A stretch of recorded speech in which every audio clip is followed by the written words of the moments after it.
Bismillahirrahmanirrahim. Assalamualaikum warahmatullahi wabarakatuh. Pada video kali ini kita akan melanjutkan pembelajaran Nahwu online kitab Mukhtasar Jiddan Babul Af'al tentang amil nasab. Lebih tepatnya kita akan membahas rincian amil nasab yang menasabkan dengan sendirinya secara wajib. Namun tidak semuanya akan kita bahas karena tidak semuanya butuh dirinci. Yang pertama kali kita mulai adalah dari lamul juhud. Lamul juhud ini menasabkan fi'il mudhari yang ada sesudahnya dengan salah satu dua syarat. Syarat pertama itu harus didahului oleh kana yang dinafikan oleh ma. Contohnya makan Allahu yu'adzibuhum. Maknanya artinya sebelum lamul juhud itu harus ada kana dan sebelum kana harus ada ma. Ma ini namanya manafi. Ma nafi. Jadinya intinya sebelum lamul juhud harus ada makana gitu ya. Harus ada makana. Kemudian sehingga dia menjadi amil nasab. Yang kalau tidak ada maka tidak akan bisa dikatakan lamnya lamul juhud dan tidak bisa menasabkan.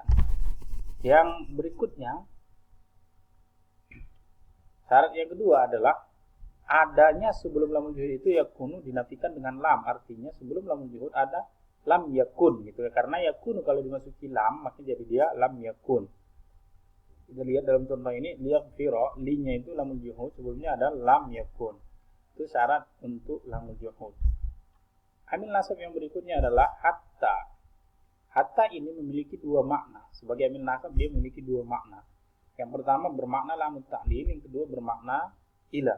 Yang bermakna lamut ta'lil berarti dia berfungsi ataupun bermakna menyebutkan alasan untuk terjadinya kalimat sebelumnya. Kenapa kalimat sebelumnya itu terjadi? Alasannya adalah yang sesudah hatta itu, maka hatta adalah berfungsi taklil, penyebutan alasan itu yang sebelumnya.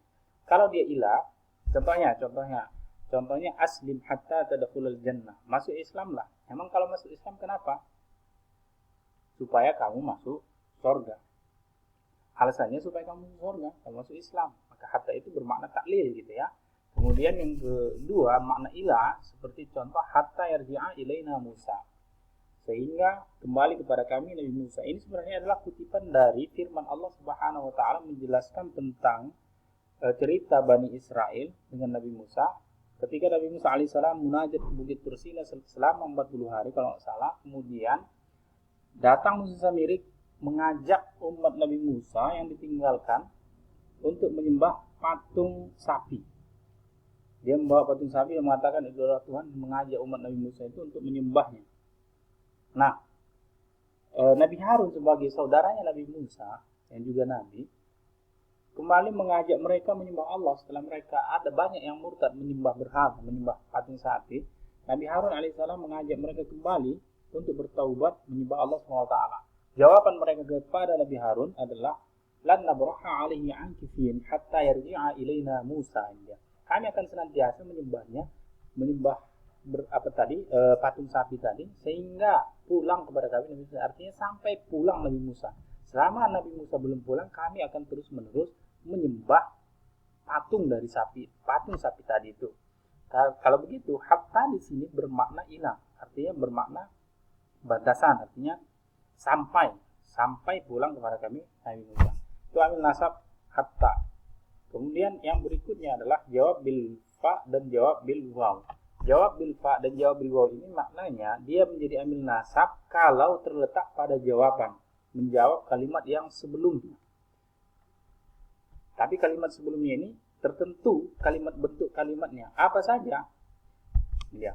Dia menjadi jawaban pada 9 tempat. Hanya 9 kalimat saja yang dijawab oleh waw atau fa dengan waw ya. Kalimat yang pertama adalah amar. Amar itu perintah, kedua nahi, larangan, ketiga doa, 4 istifham, pertanyaan, arad itu tawaran ataupun ajakan lemah lembut, tahdid ajakan yang ngotot, kemudian tamanni itu angan-angan, tarajih harapan, kemudian nafi negatif, kalimat yang negatif. Artinya waw dan fa dan waw itu harus terletak setelah salah satu dari 9 macam ini, menjawab salah satu dari 9 macam ini. Amar misalnya seperti contoh aqbil fa'uhsina ilaika. Datanglah. Emang kalau datang kenapa? Nah, jawabnya fa'uhsina ilaika. Saya akan berbuat baik kepadamu. Ya, jelas sekali di situ fa berfungsi untuk menjawab aqbil, yang mana aqbil itu bil amar. Yang kedua, Nahi itu larangan. Contoh, la tadrib Zaidan, jangan pukul si Zaid. Emang kalau dipukul kenapa? Jawabannya, yaqdaba, dia bisa marah. Dia nanti marah gitu kan. Yaqdaba itu dimasuki fa. Jelas sekali kelihatan bahwa fa-nya ini menjawab nahi yang ada sebelumnya, la tadrib itu ya. Sehingga fi'il mudhari'nya dinasabkan karena dia sudah menjadi amil nasab karena sudah didahului oleh nahi. Ya. Kemudian yang ketiga adalah doa. Doa itu berarti permintaan. Contohnya, Rabbi waffiqni fa'amala salihan. Wahai Tuhanku, berikan aku taufik. Apa taufik itu? Taufik adalah kekuatan yang Allah berikan kepada seorang hamba untuk melakukan kebaikan. Namanya taufik. Kemampuan, kesanggupan itu disebut taufik. Ya Tuhanku, berikan aku taufik. Kalau diberi taufik, kenapa rupanya? Fa'amala salihan, maka saya akan melakukan amal soleh. Gitu kan? Jadi fa'amala itu menempati jawaban untuk Rabbi waffiqni. Di awal dengan fa, maka fa-nya disebut fa jawab. Atau jawab bil fa, menasabkan a'mala. Amila ya'malu, itu fi'il madinya amila, fi'il mudhari'nya ya'malu. Kalau ana berarti a'malu, karena ada fa menjadi fa'amala, menasabkan sah karena sudah didahului oleh doa. Yang ketiga istifham, contohnya yang keempat ya. Hal Zaidun fid dari fa'adhaba ilaihi. Apakah si Zaid di dalam rumah? Emang kalau di dalam rumah fa'adhaba ilaihi, jawabnya saya akan pergi kepadanya. Nah, jadi fa'adhaba itu menjawab hal Zaidun fid dari. Fa-nya fa jawab atau jawab bil fa. Kemudian yang kelima adalah arad. Arad itu ajakan dengan lembut ya. Contohnya ala tanzilu indana. Maukah kamu singgah di rumah kami? Emang kalau singgah fatajidu khairan, kamu akan mendapati kebaikan. Wajada yajidu, kalau anta tajidu, karena ada fa, tajida, nasabkan ya, fa-nya fa jawabiyah karena setelah terletak sesudah arad. Yang berikutnya adalah tahdid, ajakan dengan ngotot ataupun agak memaksa menekan. Ala akramta Zaidan fayashkuraka, kenapa tidak kamu muliakan si Zaid? Emang kalau dimuliakan fayashkuraka, dia akan bersyukur ataupun berterima kasih kepada kamu. Jadi itu alanya itu seperti ala akramta tahdid, seperti seolah-olah dia menekan supaya memuliakan si Z. Nah, jawabannya nanti kalau dimuliakan maka dia akan berterima kasih.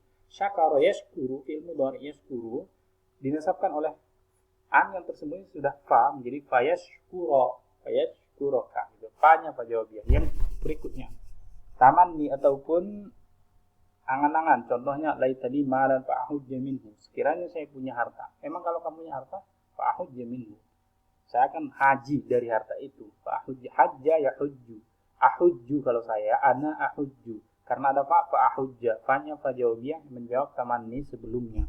Kemudian taraji harapan, seperti contoh la'alli uraji'u, itu ada alifnya mestinya sudah raji ya, salah ketik. La'alli uraji'u syaikha fayufhimani al-mas'alah. Ini berharap, tak bagaimana mengertikan ini. Barangkali saya kalau mendatangi syekh, barangkali saya berharap mendatangi syekh. Memang kalau mendatangi syekh kenapa? Fayufhimani al-mas'alah, dia akan memfahamkan saya masalah tertentu begitu ya. Jadi yufhima itu ada sebelumnya fa-nya ini terletak sesudah tarajji. La'alli itu tarajji, maka namanya fa jawab atau jawab bil fa yang menasabkan secara tidak langsung kepada fi'il mudhari yufhima. Afhama yufhimu, ada fa yufhima. Yang berikutnya nafi itu bermakna negatif. Contohnya ma ta'tina fatuhadditsana, kamu tidak datang kepada kami maka kamu bercerita supaya kamu bercerita kepada kami. Nah, ma ta'tina, kamu tidak datang. Memang kalau datang kenapa? Ma ta'tina itu nafi. Kalau datang kenapa? Jawabnya fatuhadditsana, kamu akan supaya kamu bercerita kepada kami. Maka fa di sana terletak menjadi jawaban untuk nafi yang ada sebelumnya. Intinya ma itu menjadi fa itu disebut jawab bil fa karena sebelumnya sudah ada nafi. Udah jelas. Nah, fa ini sebenarnya sama saja, dia fungsinya dengan waw. Jadi fa ini untuk contohnya waw tinggal ganti saja fa-nya. Akbil fa uhsina berarti wa uhsina, fayaqdaba jadi wa yaqdaba. Karena sama-sama berfungsi untuk menjawab. Jadi nggak perlu dibuat rincian khusus untuk waw karena sama saja. Sekarang yang akan kita jelaskan adalah rincian ataupun perbedaan antara amar dengan doa. Bentuknya sama-sama fi'il amar, hanya saja kalau amar itu perintah atau tuntutan dari yang tinggi derajatnya kepada yang rendah, dari atasan ke bawahan. Itu namanya amar. Talabu minal a'la ilal adna.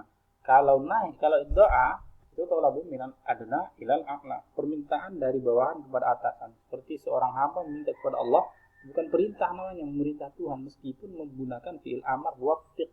Waffaqa yuwaffiq, fi'il amarnya waffiq gitu ya. Tapi dia bermakna doa, bukan disebut amar dia.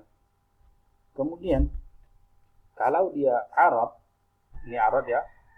Arad maknanya adalah at-talabu bi rifqin wa laynin. Menuntut, meminta dengan lemah lembut, mengajak dengan lemah lembut. Tapi kalau tahdid, at-talab bi hatin wa iz'ajin, dia agak mengotot ya, dengan menekankan dan ngotot. Itu tahdid. Perbedaan antara arad dan tahdid tadi contohnya sudah. Yang terakhir, amil nasab yang terakhir yang butuh dirinci adalah au. Au ini memiliki dua makna juga. Makna pertama bermakna illah, makna yang kedua bermakna ilah. Contoh untuk ilah seperti la aqtulanna al-harbiyya au yuslima. Saya akan membunuh kafir harbi au yuslima. Au-nya itu bermakna illah ay yuslima gitu kan. Kecuali dia masuk Islam. Illa itu kan maknanya kecuali, pengecualian gitu ya. Jadi saya membunuh kafir harbi kecuali dia masuk Islam. Kalau dia masuk Islam tidak lagi. Jadi au di situ menasabkan fi'il mudhari yang sesudahnya aslama yuslimu, karena ada au yuslima dan maknanya adalah bermakna illah. Yang bermakna illah seperti contoh la ulzimannaka au taqdiyani haqqi. Illah itu seperti sebelumnya sudah dibahas juga. Maknanya adalah sampai. Saya akan tetap menetapimu. Saya akan terus menetapimu, mengikutimu, au taqdiyani haqqi, sampai engkau tunaikan hakku, sampai kamu bayar hakku. Artinya, saya terus menerus mengikutimu, kecuali kalau sampai kamu membayar hak saya gitu kan. Kalau sudah membayar hak saya nggak akan mengikutimu lagi. Itulah makna dari au, ada bermakna ilah, ada yang bermakna illah. Nah, saya rasa dengan rincian ini sudah sangat jelas sekali untuk amil nasab. Maka kita cukupkan sampai di sini. Kalau ada pertanyaan boleh ditulis di kolom komentar. Kita akhiri dengan wabillahi taufiq wal hidayah. Wassalamualaikum warahmatullahi wabarakatuh.